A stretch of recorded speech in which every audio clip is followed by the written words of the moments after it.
கர்த்தருடைய பரிசுத்த நாமம் மகிமைப்படுவதாக. தேவனுடைய வார்த்தைக்கு துதி கனம் மகிமை உண்டாவதாக.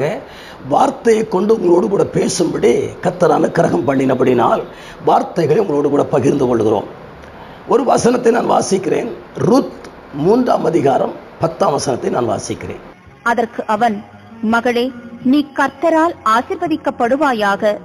நீ தரித்திரரும் ஐஸ்வர்யவான்களுமான வாலிபர்களின் பிறகே போகாததினால் உன் முந்தின நற்குணத்தை பார்க்கிலும் முன் பிந்தின நற்குணம் உத்தமமாயிருக்கிறது. இங்கே ரூத் என்கிற ஒரு மோபாபிய பெண். இந்த மோபாபிய பெண் எப்படி வந்தா அப்படின்னா, ஆபிரகாமுடைய சகோதரருடைய மகன் லோத். லோத்துக்கு 2 பிள்ளைகள் இருந்தாங்க.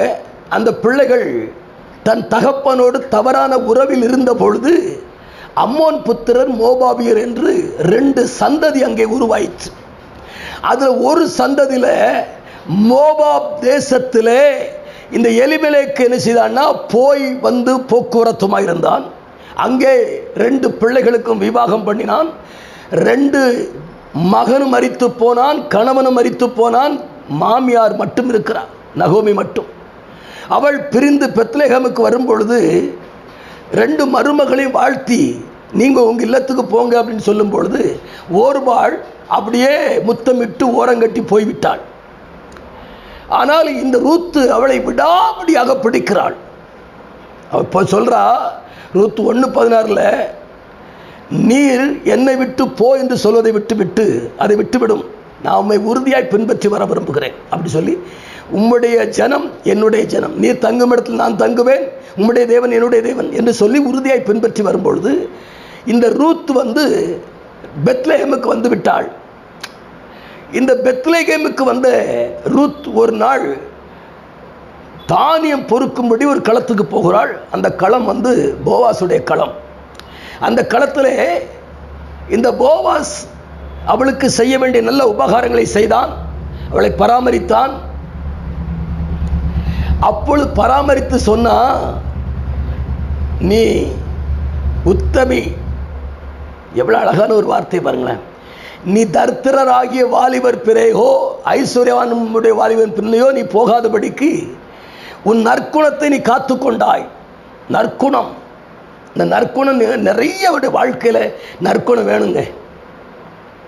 கணவன் இறந்து போனான், அடுத்த வாழ்க்கை வரும் வரைக்கும் காத்திருந்தவள் உத்தமி.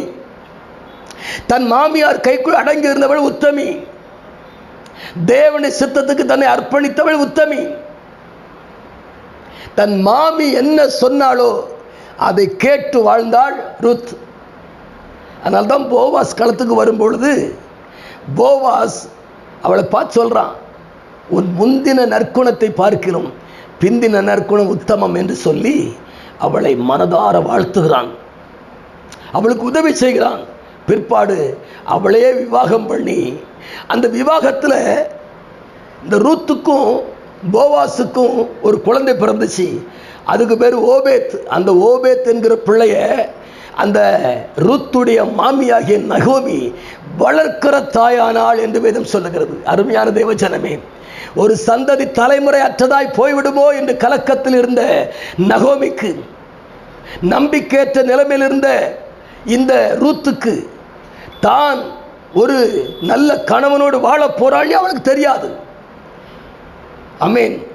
ஆனால் ஒரு உத்தமன் உத்தமிக்கு விவாக மனைவியாக ஏற்றுக்கொண்டு வாழ்ந்தான் என்பதுதான் சரித்திரம். சந்ததியை கர்த்தர் ஆசீர்வதிக்கிறார், உத்தம குணத்திலே பிரியமாய் இருக்கிறார். நாம் ஜெபிப்போம்.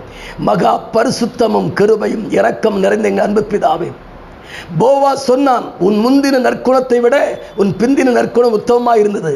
அந்த உத்தம குணத்தை கர்த்தர் பார்க்கிறீர் ஆண்டவரை. போவாசும் பார்க்கிறான். விவாக மனைவியை ஏற்றுக்கொண்டு அந்த சந்ததியிலே தான் தாவீது, தாவீதுடைய சந்ததியிலே தான் இயேசு கிறிஸ்து என்று சொல்லி வம்ச வரலாறிலே ரூத்துடைய பெயர் அங்கே பட்டியலிடப்பட்டிருக்காய். ஸ்தோத்திரம்.